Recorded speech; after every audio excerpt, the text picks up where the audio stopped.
ಸೃಷ್ಟಿಕರ್ತನಾದ ಮಯಬ್ರಹ್ಮನು ತನ್ನ ಜಗತ್ತಿನ ಸೃಷ್ಟಿಯ ಸೌಂದರ್ಯದ ಸೊಬಗನ್ನೆಲ್ಲ ಈ ದ್ವಾರಕಾ ನಗರದಲ್ಲಿ ಬಿಟ್ಟು ಹೋಗಿರಬಹುದು, ಅಥವಾ ಕೃಷ್ಣನ ಮಾಯಿಗೆಯಾದರೂ ಈ ನನ್ನ ಸೂರ್ಯವನ್ನೇ ಅಸಂಭವ. ಭಾವಪರವಶನಾದೇ ಭಾವಪರವಶನಾದೆ. ನನಗೆ ತರ ಭ್ರಾಂತಿ. ಅಷ್ಟೈಶ್ವರ್ಯ ಸಂಪನ್ನನಾಗಿ, ಹಸ್ತಿನವತಿ ರತ್ನಮಣಿ ಮುಖನಾಗಿ, ಚಂದ್ರಕುಲ ಚಕ್ರೇಶ್ವರನಾಗಿ, ಗಾಂಧಾರಿಯ ಗರ್ಭ ಸಂಜಾತನಾಗಿ, ಅನೇಕ ರಾಜಾದಿರಾಜಗಳಲ್ಲಿ ಝೈ ಝೈ ಮೆರೆಯುತ್ತಿರುವ ಈ ಕುರು ಸಾರ್ವಭೌಮನ ಸಿರಿ ಸಂಪತ್ತಿಗಳಿಗೆ ಸರಿದೂಗಬಲ್ಲದೆ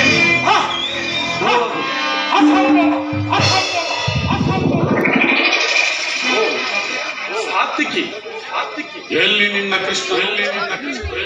ಶ್ರೀಕೃಷ್ಣ ಪರಮಾತ್ಮನು ಬಿಸುತ್ತಿರುವನು. ಸ್ವಲ್ಪ ಸಮಯದ ನಂತರ ಎಚ್ಚರಗೊಳ್ಳುವರು. ಈಗ ಈ ಶೀಟದಲ್ಲಿ ಕುಳಿತುಕೊಳ್ಳಿ. ನನ್ನಲ್ಲಿ ನಿನ್ನ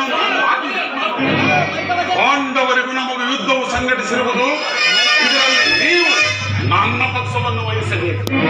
ಅದನ್ನು ನಾನೀಗ ಹೇಳಲು ಸಾಧ್ಯವಿಲ್ಲ. ಏಕೆ? ನಾವೆಲ್ಲರೂ ಶ್ರೀಕೃಷ್ಣ ಪರಮಾತ್ಮನ ಅಧೀನರು. ಆ ಶ್ರೀಕೃಷ್ಣ ಪರಮಾತ್ಮನು ಎಲ್ಲಿರುವೋ ನಾವು ಅಲ್ಲಿಯೇ ಇರುವೆವು. ಸರಿಯಾದ ಮಾತು ಸಾರ್ಥಕ. ಕೃಷ್ಣನೇ ನನ್ನ ಪಕ್ಷವನ್ನು ವಹಿಸಿದ ಮೇಲೆ ಯಾದವರ ಸೈನ್ಯವೇ ನನಗೆ ಸೇರಿದಂತೆ.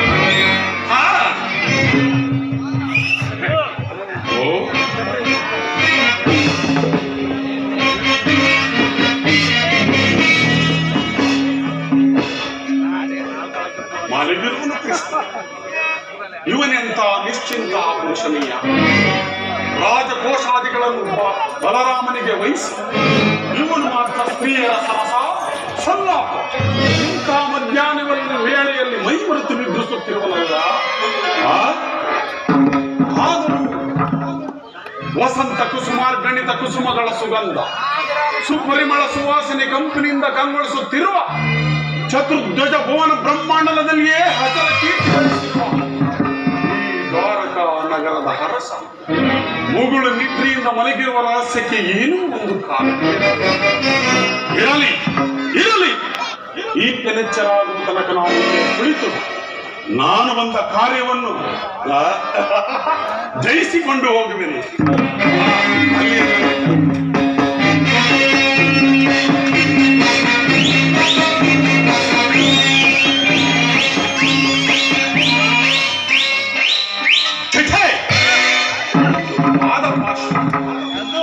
ಛಲದಂಡ ದೋರ್ದಂಡ ಪ್ರವೀಣನು, ಹರಿವೀರ ಭಯಂಕರನು, ಅಖಂಡ ಭರತಖಂಡ ಚಕ್ರವರ್ತಿಯಾಗಿ ರಾರಾಜಿಸುತ್ತಿರುವ ಈ ಕುರು ಸಾರ್ವಭೌಮನಿಗೆ ಅಪಮಾನಕರ, ಗುರುಕುಲಕ್ಕೆ ಹಗೌರವ.